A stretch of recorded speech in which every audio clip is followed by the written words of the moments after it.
Как ныне сбирается вещи Олег, считая, набивать на ворота, как вдруг подбегает к нему человек и, ну, шепелявит чего-то. «Эй, князь, — говорит, — ни с того ни с сего, ведь примешь ты смерть от коня своего». Как только собрался идти он на «вы», отмщать неразумным хазарам, как вдруг прибежали седые волхвы, к тому же разят перегаром, и говорят ни с того ни с сего, что примет он смерть от коня своего. «Да кто вы такие? Откуда взялись? Дружина взялась за нагайки.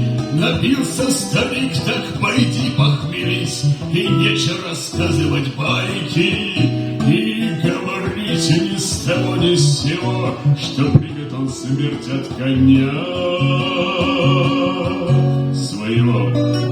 Но в общем они не сносили голов, шутите не могите с князьями, и долго топтала дружина волхвов своими гнедыми конями.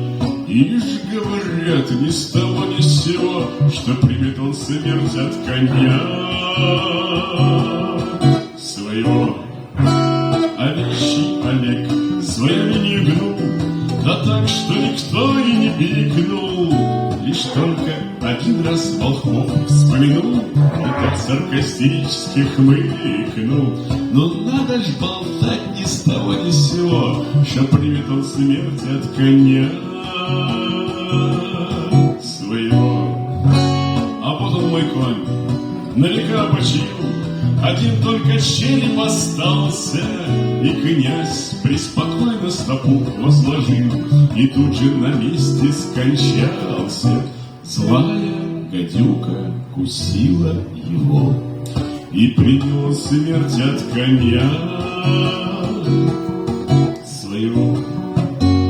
Каждый волхвов покарать норовит, а нет бы послушаться, правда.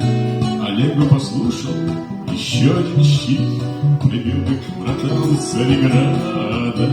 Волхвы-то сказали с того-то всего, что примет он смерть от коня своего.